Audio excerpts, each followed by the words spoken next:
எண்ணமெல்லாம் சிறகடிக்கும், எண்களெல்லாம் வழி கொடுக்கும், எந்நாளும் ராஜமுகம், எளியோரின் ஏறுமுகம். எந்த நிலை வந்தாலும் வந்த நிலை மாறாத நமது Rajanilai. Rajanilai TV, channel of astrology.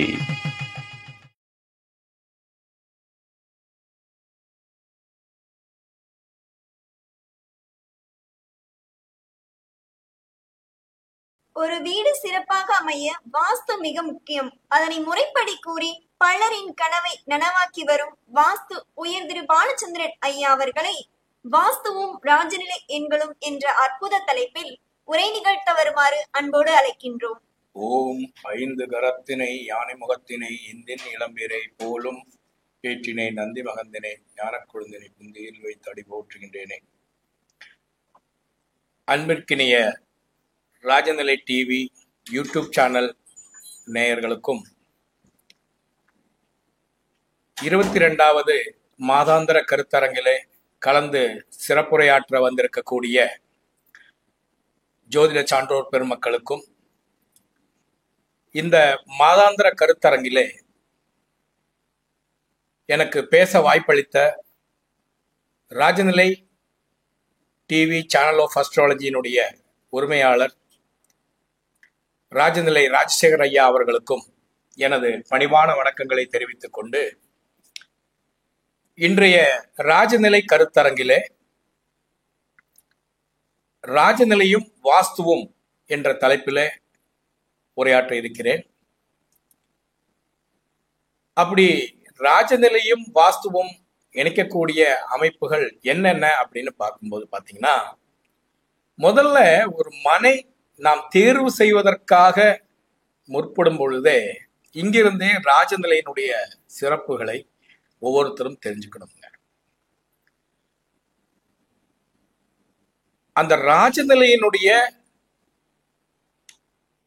சிறப்புகளை நாம் மனை தேர்வு செய்யும் பொழுது எப்படி ஆரம்பிக்கணும், அந்த ராஜநிலையினுடைய எண்கணிதம் எங்க வேலை செய்யுதுன்னு பார்க்கும்போது, பொதுவாக நீங்க ஒரு மனை தேர்வு செய்யும் போது நீங்க பார்க்க வேண்டியது, நீங்க வாங்கக்கூடிய மனைக்கு முன்னர் அமைந்த அந்த ரோடாகப்பட்டது, அது கிழக்கு வாசலா இருக்கலாம், வடக்கு வாசலா இருக்கலாம், மேற்கு வாசலா இருக்கலாம், தெற்கு வாசலா இருக்கலாம். எல்லா மனைகளும் சிறப்பு தான். ஆனா மனை தேர்வு செய்யும் போது நீங்க அந்த வாங்குற மனையிலிருந்து சாலை வடக்காகவோ கிழக்காகவோ தொடர்ந்து செல்கிறதான்னு பார்க்கணும்.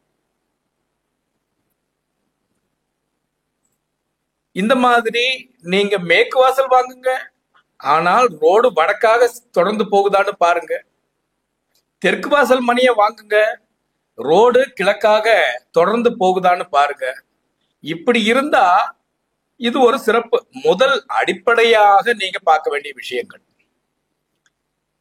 சரி, தவிர்க்க வேண்டிய விஷயங்கள் என்னவாக இருக்கும்?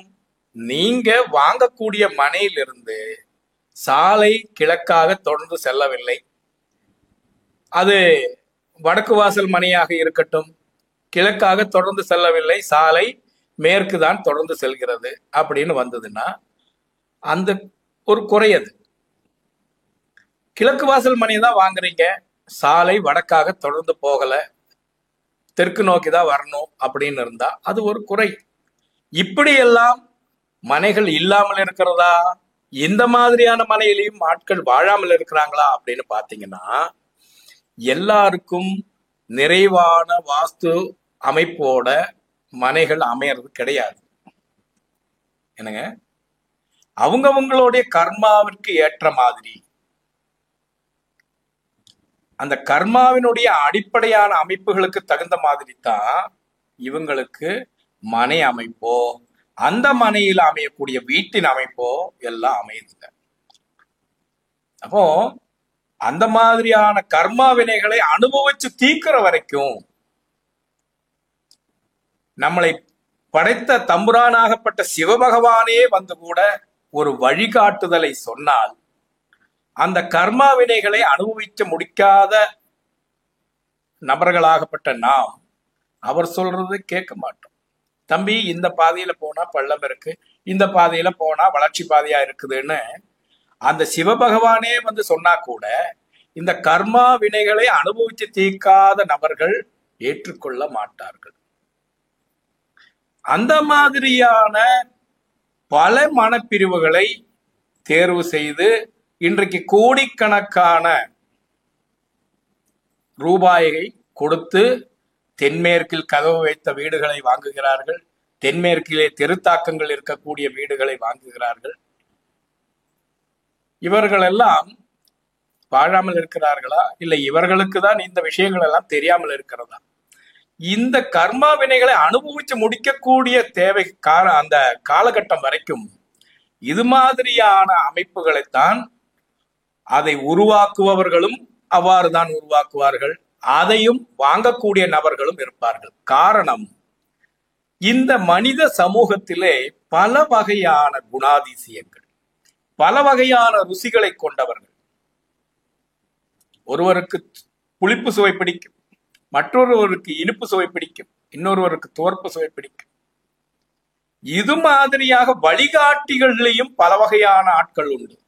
வாஸ்துவில ஒருத்தருக்கு ஒரு உபதேசம் செய்யறாங்க அப்படின்னா அந்த வாஸ்துவிலையும் வழிகாட்டிகள் பல வகையான அமைப்புகளில் சிறிய சிறிய மாறுதல்கள், மாற்றங்கள் இருக்கும். உதாரணத்திற்கு,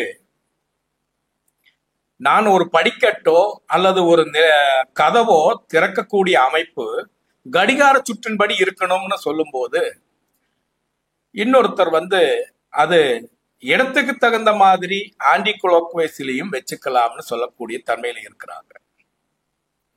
ஆனால் என்னுடைய கோட்பாடு அப்படி இல்லை. இயற்கையினுடைய சுழற்சி இடமிருந்து வலமாக இருக்கிறதுனால இடமிருந்து வலமாகத்தான் நாம் இந்த கதவை திறப்பது. வலது கையில பிடித்து வலதுபுறமாக திறக்கக்கூடிய தன்மையில தான் இடமிருந்து வலமாக சூழும்படியாகத்தான் அமைக்க வேண்டும். படிக்கட்டும் அவ்வாறு தான் அமைக்க வேண்டும் என்று நாம் சொல்வோம். அதே இடத்துல இன்னொருத்தர் வந்து சொல்லுவாங்க,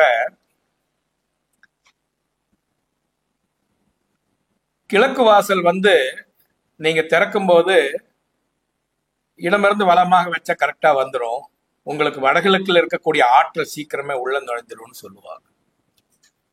வடக்கு வாசல் திறக்கும் போது அதே மாதிரியான அமைப்புகள்ல வைக்கும் போது வடமேற்கிலிருந்து வரக்கூடிய ஆற்றல்கள் உள்ள போகுன்னு சொல்லக்கூடிய ஒரு தன்மையில இருக்கிறாங்க. ஆனால் இந்த மாதிரியான அமைப்புகள் அது அவர்களுடைய கோட்பாடு, நான் அதற்கு தவறு சொல்ல வரவில்லை. ஆனால் இடமிருந்து வலமாக திறக்கப்படியான அமைப்புகளை வைக்கும் பொழுது அந்த பகுதியில் இருக்கக்கூடிய ஆற்றல், நீங்கள் இடதுபுறம் இருந்து வலமாக திறந்தாலும் அந்த வடகிழக்கு பகுதியில் இருக்கக்கூடிய ஆற்றல் தானே உள்புகிறது. அளவு கடந்த எந்த ஒரு சாஸ்திரத்தையும் நீங்க உணவாக எடுத்துக்க வேண்டாம் என்றுதான் என்னுடைய கருத்து. எதை எடுத்தாலும் வாஸ்துனோ, எதை எடுத்தாலும் ஜோதிடம் என்றோ அமைப்புகளை கொண்டு போகாம வாழ்க்கை என்ற பயணத்திலே அல்லது வாழ்க்கை என்ற அந்த பயணத்திலே உணவாக ஒரு சாஸ்திரத்தை எடுத்துக்கொள்ளாமல் ஊருகா மாதிரி தேவையான நேரத்திற்கு அது வாஸ்துவாகட்டும் அல்லது ஜோதிடமாகட்டும் எது வேணாலும் எடுத்துக்கோங்க. அப்ப இந்த மாதிரியான வாஸ்து நிறை குறைகளோடு நிறைந்த மனிதர்களுடைய இடையில தான் நாமளும் வாழ்ந்துகிட்டு இருக்கிறோம். ஆனால் அந்த நிறை குறைகளுக்கு அமைப்பிலையும் தசாபுத்திகளுக்கு ஏற்றவாறு வாழ்வியல் மாற்றங்கள் ஏற்படும் பொழுது அந்த வாழ்வியல் மாற்றம், அந்த கர்மா வினைகளை அனுபவிச்சு தீர்க்கக்கூடிய அந்த காலகட்டத்திலே அது ராஜநிலை எண்கணித ஜோதிடர் ஆகட்டும் அல்லது ஒரு வாஸ்து நிபுணர் ஆகட்டும், ஒரு ஜோதிடர் ஆகட்டும், பல்வகையான அமைப்புகளையும் ஒன்று சேர்ந்து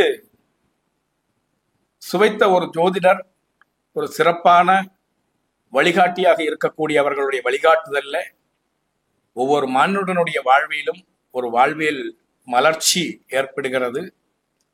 அந்த வாழ்வியல் மலர்ச்சி ஏற்படுவதற்கு மனை தேர்வு செய்யும் பொழுது அல்லது ஒரு மனை பிரிவு பிரிக்கும் பொழுதே ஒரு ராஜநிலை எண்கணித ஜோதிடருடைய ஆலோசனையின்படி அந்த மனைப்பிரிவை நீங்கள் பிரித்தீர்களானால், இப்ப நான் உதாரணத்திற்கு ஒரு 40க்கு 30 சைட்டுன்னு வச்சுக்கோங்களேன்.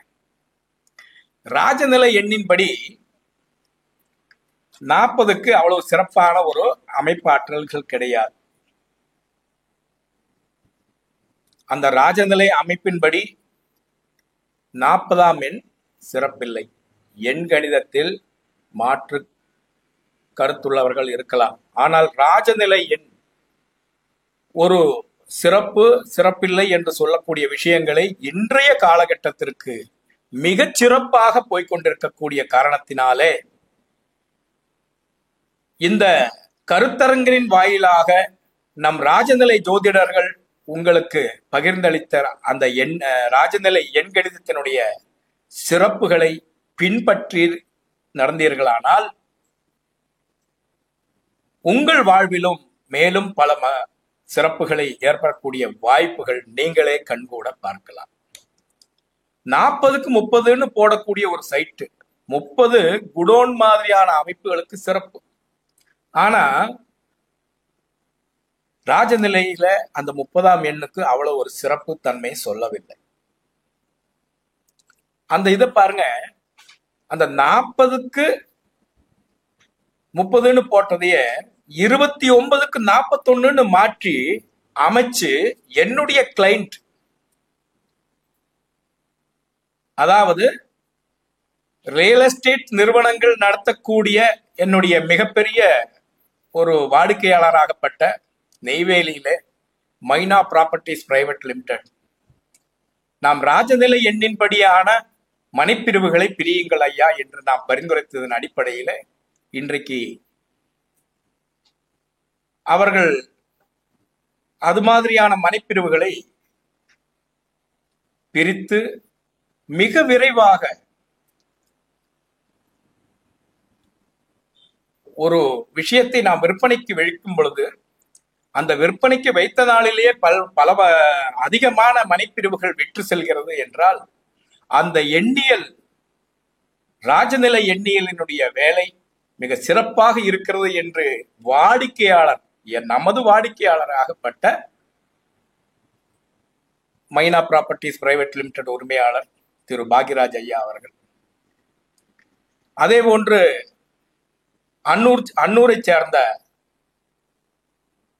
கணேசபுரத்தை சேர்ந்த மற்றொரு ரியல் எஸ்டேட் நிறுவனம் இது மாதிரியான ராஜநிலை எண்ணின்படியான மனைப்பிரிவுகளை நாம் பரிந்துரைக்கிறோம்.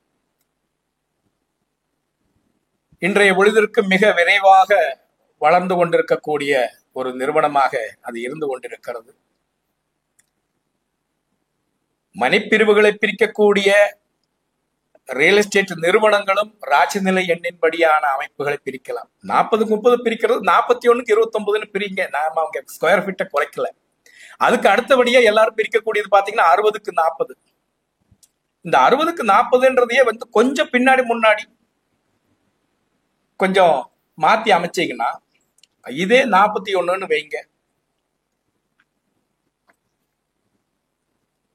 அங்க கொஞ்சம் அதுக்காக வேண்டி இந்த 41க்கு 29ன்னு சொன்ன மாதிரியே இதையும் நீங்க குறைச்சிடாதீங்க.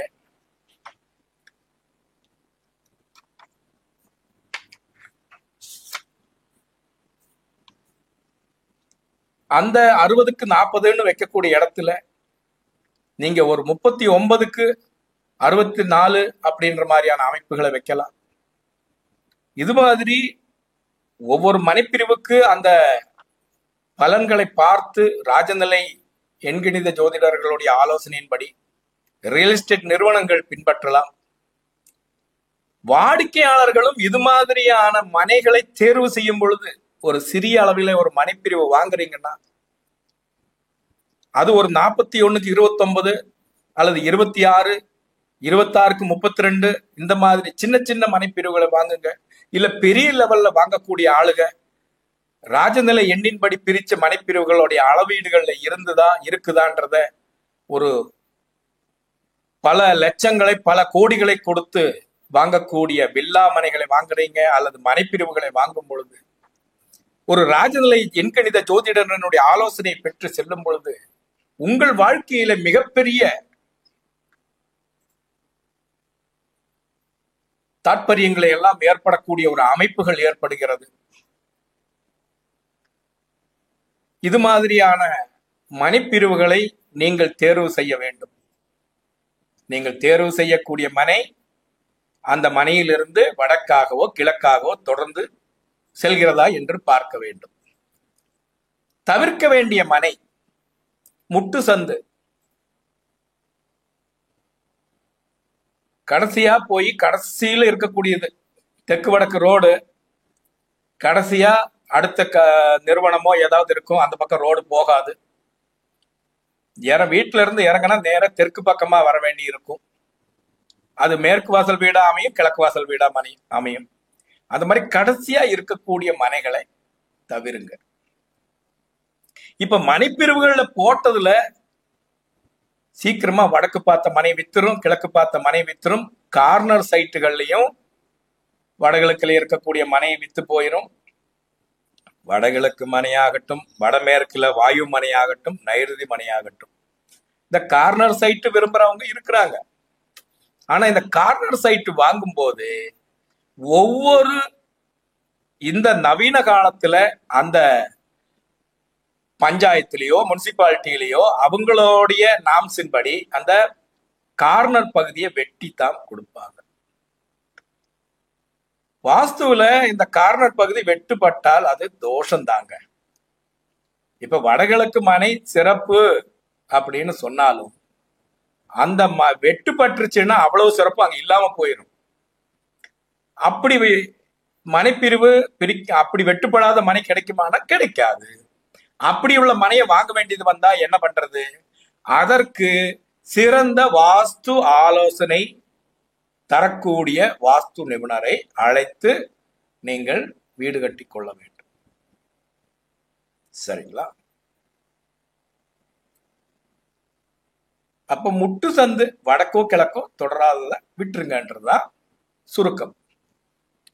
அதற்கு அடுத்தபடியா வாஸ்துல நீங்க இடம் வாங்கிட்டீங்க, வீடு கட்டுறீங்க. வீட்டினுடைய அந்த வரைபடத்துல பொதுவாகவே நம்மளுடைய கேலண்டர்ல எல்லாம் 6 அடி சிறப்பு, 8 அடி சிறப்பு, 10 அடி சிறப்பு, 11 அடி சிறப்பு, 12 அடி இருக்காது, 16 அடி தான். 10, 11 விட்டா 16 தான் இருக்கும். ஆனா இந்த இடத்திலையும் இந்த அறைகளினுடைய அந்த அமைப்பையும் ராஜநிலையினுடைய அமைப்பின்படி அமைச்ச வீடுகள் மிக சிறப்பாக அமைஞ்சிருக்குதுன்றது ஒண்ணு. இனி ஒண்ணு, இந்த அடி அளவுகள்ல பெரிய குழப்ப நிலை இருந்துகிட்டு இருக்குதுங்க. என்னங்கன்னு பாத்தீங்கன்னா,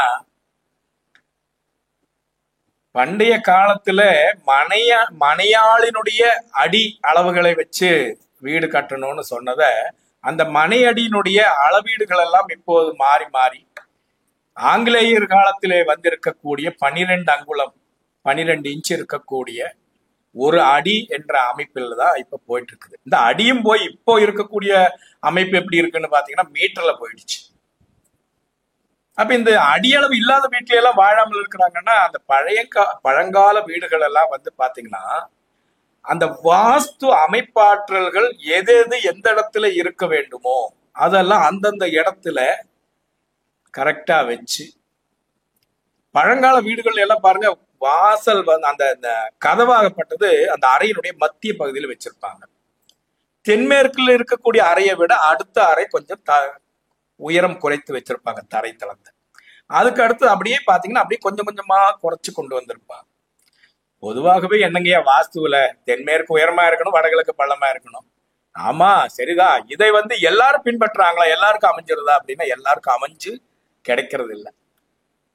இந்த மாதிரியான அமைப்புகள் வச்ச இடத்துல பழங்கால வீடுகள்லயும் வாஸ்து குறைய இல்லாம இருக்குதா அப்படின்னு கேட்டா அங்கேயும் அது அவங்கவுங்களுடைய கர்மாவுக்கு தகுந்த மாதிரியான வழிகாட்டிகள் தானே வருவாங்க. அது வாஸ்து சிறப்பான ஆலோசனை இருக்கக்கூடியவங்களுக்கு கரெக்டா அந்த அறையினுடைய மத்திய பகுதியில கதவு வச்சிருக்கிறாங்க. தென்மேற்கை விட வடக்கு இருக்கக்கூடியது கொஞ்சம் குறைவு, கிழக்கு இருக்கக்கூடியது குறைவு, அப்படி குறைச்சு வச்சிருக்கிறாங்க. ஆனா அந்த பழங்காலத்திலையுமே இந்த மாதிரியான அமைப்புகள் எல்லாம் மாறுபட்டு அதனுடைய வாசல்களை தென்மேற்குல வச்சு, தெற்கு வாசல் மட்டும் இருக்கும், அதுக்கு வடக்கு வாசல் இல்லாம தென்மேற்குலயே கதவு இருந்து அதற்கு வடக்கு வாசல் இருந்த என்ன புண்ணியம், இல்லாம என்ன புண்ணியம்? வடமேற்குல கதவு வச்சு வடமேற்குல இருக்கக்கூடியதுக்கு பின்வாசல் தேவை இருக்கிறதா? வடக்கு வாசலுக்கு தேவையில்லை. ஆனா அதுக்கு கொல்லப்புற வாயில் வேணும்னு வச்சு மிகப்பெரிய சீரழிவுகள்லாம் சந்திச்ச ஆட்களையும் நாம் சந்திக்கிறோம். இதற்கு காரணம் எல்லாருக்கும் வாஸ்துபடி வீடு அமைஞ்சிருமான்னா அமையறது கிடையாது. அப்ப அந்த கர்மா வினைகள் முடியக்கூடிய காலகட்டத்துல ஒவ்வொருத்தருக்கும் அதற்கு தகுந்தாற்போலான வழிகாட்டிகளுடைய ஆலோசனையின்படி அந்த மனைகளை தேர்வு செஞ்சுக்கிட்டு இருக்காங்க. அப்போ அடிப்படையாகவே ஒரு ரியல் எஸ்டேட் நிறுவனம் அந்த மனைப்பிரிவுகளை பிரிக்கும் பொழுது அவர்கள் வெற்றி அடைய வேண்டும் என்றால் ஒண்ணு ராஜநிலை, அதற்கு அடுத்தது இந்த சாலைகளை நேர் திசைக்கு அமைத்து கொண்டால் அத்தனை வகையான ரியல் எஸ்டேட் நிறுவனங்களும் மிகச் சிறப்பான ஒரு இடத்தை அடையும் என்பதுல மாற்று கருத்து இல்லை. அந்த சாலைகளை நேர் திசைக்கு அமைத்து அந்த சாலைக்கு ஏற்றவாறு அந்த மனைகளையும் அமைத்து கொண்டால் ரியல் எஸ்டேட் நிறுவனங்கள் மிகப்பெரிய சிறப்படையும்.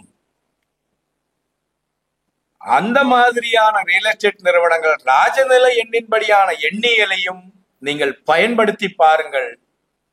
அந்த சிறப்புகளை உங்களுக்கும் அடையக்கூடிய அமைப்பு ஏற்படும்.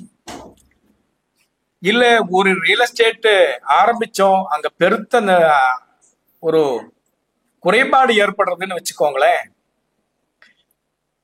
அங்க ஏதேனும் ஒரு குறை இருக்குதா அப்படின்னு பார்க்கும்போது ரியல் எஸ்டேட் நிறுவனங்கள் நடத்தக்கூடிய இடத்துல அந்த சைட்டு போட்ட இடத்திற்கு போகக்கூடிய இடத்தினுடைய வாயில் அங்க இருக்குதுன்னு பார்த்தா தென்மேற்குல இருக்கு.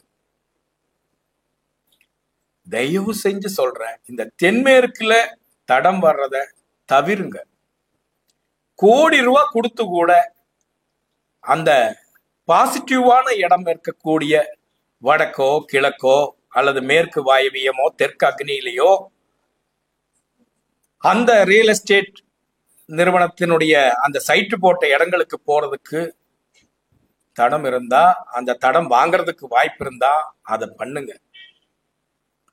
இது மாதிரியான சின்ன சின்ன விஷயங்களை எல்லாம் நீங்க கவனிச்சீங்கன்னா உங்க வாழ்க்கையிலையும் சரி, நீங்கள் விற்று வாங்கக்கூடிய மனைப்பிரிவுக்கு வரக்கூடிய வாடிக்கையாளர்களுடைய அமைப்பிலையும் சரி, மிக பிரம்மாண்டமான மிகச் சிறப்பான ஒரு வாழ்க்கை மாற்றங்களை எல்லாம் கண்கூட பார்க்க முடிகிறது. அன்பிற்குரிய ராஜநிலை நேயர்களே,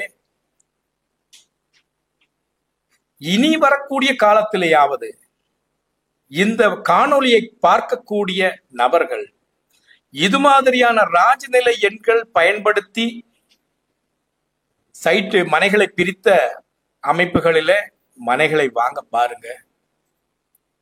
மனைப்பிரிவுகளை பிரிக்கிறவங்க ராஜநிலை எண்கணித ஜோதிடர்களை தொடர்பு கொண்டு அதற்கான பிரிவுகளை பிரியுங்க. மனைகளை சாலைய நேர் திசைக்கு வர்ற மாதிரியான அமைப்புகள்ல அமையுங்க. எல்லா இடத்துலயும் அப்படி அமைஞ்சிருமா அப்படின்னா சில இடங்களில அமையல. அப்படி பாகைகள் மாறி அமைந்த இடத்திலும் நாம் வீடு கட்டலாம். அதற்கும் சில ஆலோசனைகளை சிறந்த வாஸ்து நிபுணர்களை அழைத்து பார்த்து செய்யுங்கள். சரி, அறைகளினுடைய அமைப்புகள் ராஜநிலையினுடைய அமைப்புகள் அப்படின்னு பாத்தீங்கன்னா, ராஜநிலை அமைப்பில 6 அடி 8 அடி எல்லாம் மிகச் சிறப்பு, 10 அடி சிறப்பு, 11 அடி ராஜநிலையில சிறப்பு இல்லைங்க. அதனால நீங்க ஒரு 10க்கு 10 ரூம் வைக்கிறீங்களா, வைங்க, தாராளம், சிறப்பு. அதுக்கு அடுத்தது 10க்கு 16 வைக்கிறீங்களா, ரொம்ப சிறப்புங்க, பண்ணலாம். ஆனா 17 அடி ரூம் கட்டுறோமே சார், ராஜநிலை எண்ணின்படி பின்பற்றுறவங்க 17 அடிய தவிர்ப்பாங்க. சரிங்களா? சரி, 16க்கு 20 சிறப்பு, 16க்கு 22 சிறப்பு, 16க்கு 26 சிறப்பு. சிறிய மாற்றங்கள், ஒன்று முன்னோ பின்னோ சிறிய மாற்றங்களின் மூலமாகவே நாம் நம்ம பின்பற்றிட்டு இருக்கக்கூடிய கேலண்டர்ல இருக்கக்கூடிய மனையடி சாஸ்திரத்தினுடைய அமைப்பில் இருக்கக்கூடியதுல இருந்தே நாம இந்த ராஜநிலையிலும் பெரிய காம்ப்ரமைஸ் எல்லாம் நீங்க ஒண்ணும் பண்ண வேண்டியது இல்லைங்க. சின்னதா ஒன்னும் ஒரு அங்குலம் முன்னாடி ஒரு அங்குலம் பின்னாடி இப்படித்தாங்க இருக்குது என்னங்க. சிறிய சிறிய அமைப்புகள்ல அந்த மாற்றத்தை செஞ்சாலே மிகச்சிறப்பான அமைப்புகளை நாம் எட்டலாம். சரி, அறைகளை எல்லாம் அமைச்சாச்சு. அடுத்தது பாருங்க, வீடு கட்டுறதுக்கு பூமி பூஜை போடுறதுக்கெல்லாம் மேல நீங்க அந்த வீட்டுக்கு பார்க்க வேண்டிய ஒரு சிறந்த நாளாக தேர்ந்தெடுக்க வேண்டியது அந்த வீட்டினுடைய நிலைவாயில். ராஜ நிலை வைக்கக்கூடிய நாள் ஒரு சிறந்த நாளாக நீங்க பார்த்து அந்த நிலைவாயில் வைக்கணுங்க. அந்த நிலைவாயில் வைக்கும் பொழுது அந்த நிலைவாயிலுக்கு ஏன் இவ்வளவு சிறப்பு அப்படின்னு பாத்தீங்கன்னா, ஒரு வீட்டினுடைய கிரகலட்சுமி, அந்த வீட்டினுடைய கிரகலட்சுமி குடி இருக்கக்கூடிய இடம் எதுன்னா அந்த நிலைவாயில் தாங்க. உங்க வீட்டுக்கு நன்மையோ தீமையோ எந்த ஒரு விஷயம் வர்றதா இருந்தாலும் இந்த நிலைவாயில் வழியாத்தான் வரும். அப்போ இந்த கிரகலட்சுமி குடியிருக்கக்கூடிய இந்த பகுதிக்கு நீங்க எல்லா பக்கமும் பார்த்திருப்பீங்க. பூஜை அறையில சாமி கும்பிட்டு நாம எல்லாம் படைப்புக்கெல்லாம் சாமி கும்பிட்ட வரைக பாத்தீங்கன்னா நிலைவாயிலுக்கு கொண்டு வந்து தீபாராதனை காட்டுவாங்க. பார்த்திருக்கீங்களா? அப்படி செய்யாதவங்க இனிமேல் கண்டிப்பாக நீங்க உங்க வீட்டுல பூஜை செஞ்சு முடிச்சிட்டு வந்தீங்கன்னா நிலைவாயிலுக்கு அவசியம் ஆராத்தி காட்டுங்க.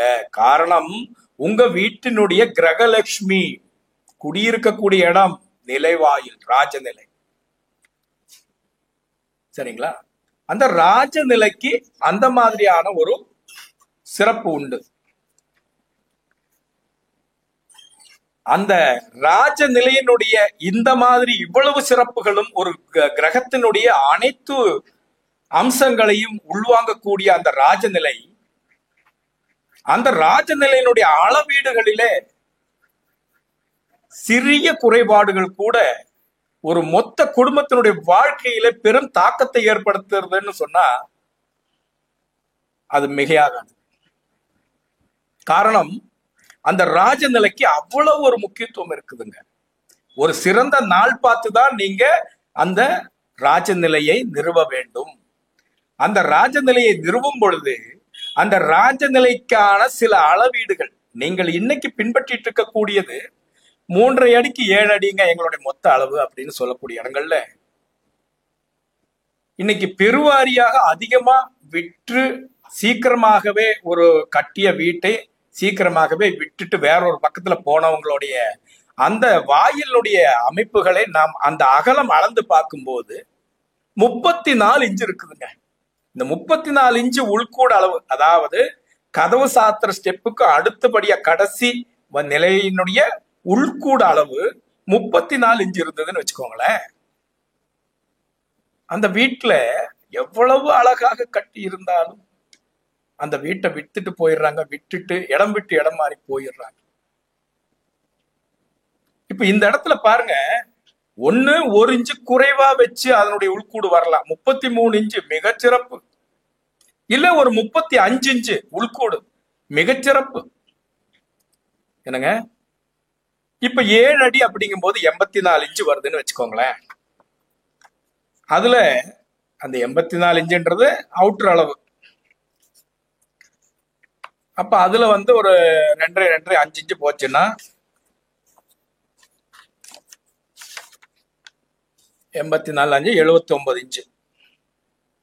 இந்த 79 இன்ச்சுக்கு பதிலா ஒன்று இழப்புல கொஞ்சம் குறைஞ்சு போச்சுன்னா 78 இன்ச்சு இருக்கக்கூடிய அமைப்புகளை நாம் நிறைய பார்த்தோம். இத நாங்களும் ராஜநிலையில நீங்க பெருசா அந்த மாற்றம் பண்ணுங்க இந்த மாற்றம் பண்ணுங்கன்னு சொல்ல வரல. ராஜநிலையிலையும் நான் சொன்ன மாதிரி ஒரு அங்குலம் முன்னாடியோ பின்னாடியோ சேர்ந்து வரக்கூடிய தன்மையில இந்த ராஜநிலையை உருவாக்கக்கூடிய அந்த தருணத்தில அந்த மர ஆசாரிகளிடம் நாம் இதை சொல்லி செஞ்சோம்னா மிகச்சிறப்பு வருதுங்க.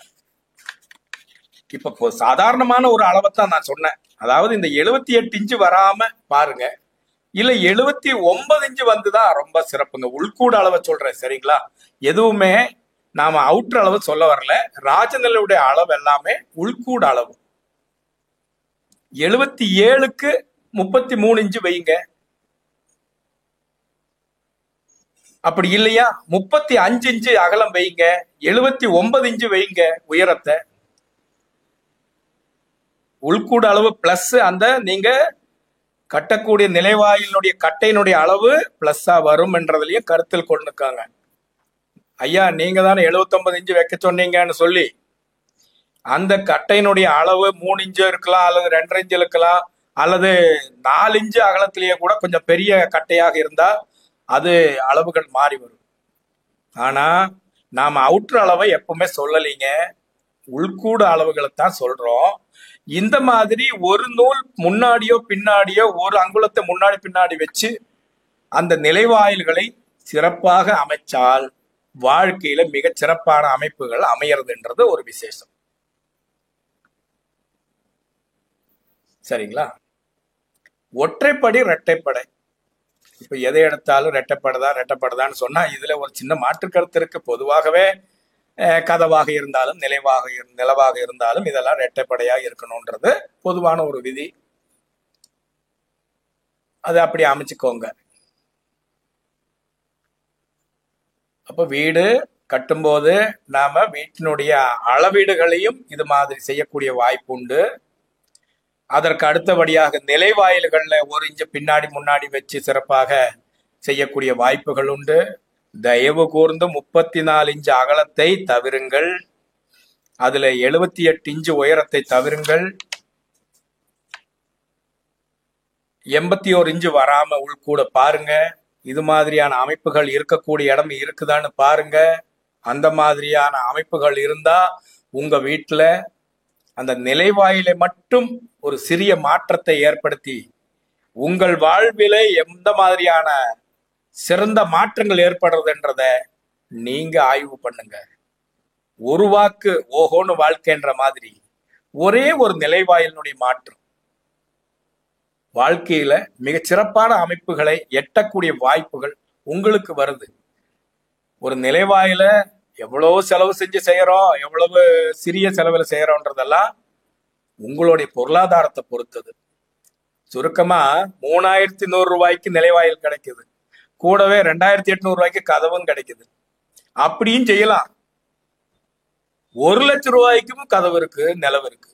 அது உங்களுடைய பொறுப்பு. உங்களுடைய வசதிக்கேற்ற மாதிரி நீங்க எந்த மாதிரியான பொருளாதார உயர்வில் இருக்கக்கூடிய விஷயங்களையும் நீங்க வாங்கிக்கலாம். ஆனா எவ்வளவு ஏழ்மையா இருக்கக்கூடிய ஒருத்தரும் இந்த 34க்கு 78 இந்த மாதிரியான அமைப்புகள்ல எல்லாம் ஒரு நிலைவாயில் இருக்கிறதா என்றதை ஆய்வு செஞ்சு அந்த ஒரு நிலைவாயில் மாற்றதன் மூலமாக ராஜநிலை எண்ணின் அமைப்பில் இருக்கக்கூடிய ஒரு மாற்றத்தின் மூலமாக ராஜநிலை யூடியூப் சேனல் நேயர்கள் இதை அவரவர்களுடைய வாழ்க்கையில இருக்கிறதா என்று ஆய்வு செஞ்சு அந்த ஒரு மாற்றத்தை செய்யக்கூடிய ஒரு பாக்கியத்தை, ஏனென்றால் நாங்கள் இது மாதிரியான ஒரு ஆலோசனையை ஒரு காணிக்கையை பெற்றுதான் நாங்க செய்யறோம். ஆனா இந்த யூடியூப் சேனல் நேயர்கள், Rajanilai channel of அஸ்ட்ராலஜியினுடைய YouTube channel நேயர்களுக்கும் லோக்கல் டிவியில பார்த்து கொண்டிருக்கக்கூடிய நேயர்களுக்கும் இது ஒரு வரப்பிரசாதம். இதை மனதார உள்வாங்கி நீங்கள் உங்கள் வாழ்க்கையில இது மாதிரியான மாற்றங்களை செய்தீர்களே ஆனால் உங்கள் வாழ்க்கையிலையும் மிகப்பெரிய மாற்றங்கள் ஏற்படுகிறது. நம் வாழ்க்கை நம் கையில். அந்த மாற்றம் செய்த பிறகு எந்த மாதிரியான வாழ்வியல் மாற்றங்கள் ஏற்பட்டது என்ற ஆய்வு செய்யுங்க. நல்ல சிறந்த மாற்றங்கள் ஏற்பட்டால் எங்களுடைய ராஜநிலை டிவியில நேரலையிலே கூப்பிட்டு நீங்கள் அதனுடைய மகிழ்ச்சியை பகிர்ந்து கொள்ளலாம். அநேக பேரினுடைய வாழ்க்கையிலே இது மாதிரியான மாற்றங்கள் நிகழ்ந்ததனாலேயே இன்று பல லட்சம் ஆட்கள் பார்க்கக்கூடிய ஒரு சேனலாக ராஜநிலை டிவி யூடியூப் சேனல் உருமாறிக்கொண்டிருக்கிறது. அதுலேயும் பொருள் செலவே இல்லை. நேரடியாக தினம் தினம் புது புது ஜோதிடர்கள் வரலாங்க. உங்களுடைய பிறந்த தேதி, மாதம், பிறந்த தேதிக்கு பலன் சொல்றாங்க. உங்களுடைய தொலைபேசி எண்ணுக்கு எங்க குருநாதர் பலன் சொல்றாரு. இதுவெல்லாம் ராஜநிலை டிவியில இருக்கக்கூடிய நேயர்களுக்கு ஒரு வரப்பிரசாதம். அன்பிற்கினிய நேயர்களே, நீங்கள் உங்கள் வாழ்க்கையிலே வளமான வாழ்வுக்கு வழிவகுக்கக்கூடிய இந்த ராஜநிலை யூடியூப் சேனல் வாயிலாக இந்த 22வது கருத்தரங்கிலே வாஸ்துவில் நிறைய விஷயங்களை நாம் சொல்லக்கூடிய தன்மை உண்டு. மேலும் இந்த கருத்தரங்கிலே கலந்து சிறப்புரையாற்ற வந்திருக்கக்கூடிய ஜோதிட ஜாம்பவான்களை இந்த மேடை பகிர வேண்டும் என்பதனாலே என்னுடைய வார்த்தைகளை சுருக்குகிறேன். அனைவருக்கும் தீபாவளி நல்வாழ்த்துக்களை அனைவரும் பாதுகாப்புடன் கொண்டாடி இனிவரும் நாட்களிலே ராஜநிலை எண்களினுடைய மாற்றத்தினால மகிழ்ச்சியான வாழ்க்கையிலே பல செல்வங்களையும் பெற்று மகிழ்ச்சியான தீபாவளியை கொண்டாட எனது வாழ்த்துக்களை கூறி விடைபெற்றுக் கொள்கிறேன். வாழ்க வளமுடன். வாஸ்துவில் ராஜநிலை எண்கள் சிறப்பாக தான் செயல்பட்டு வருகிறது. முறைப்படி எப்படி அமைத்தால் வெற்றி நிச்சயம், வாழ்க்கை வளமாகும். ராஜநிலை எண்களின்படி மணிப்பிரிவுகளை பிரித்து வைத்தால் அற்புதமாக வியாபாரமும் செயல்படும் என மிக சிறப்பான கருத்துக்களை வழங்கிய வாஸ்து பாலச்சந்திரன் ஐயா அவர்களுக்கு மனமார்ந்த நன்றிகள்.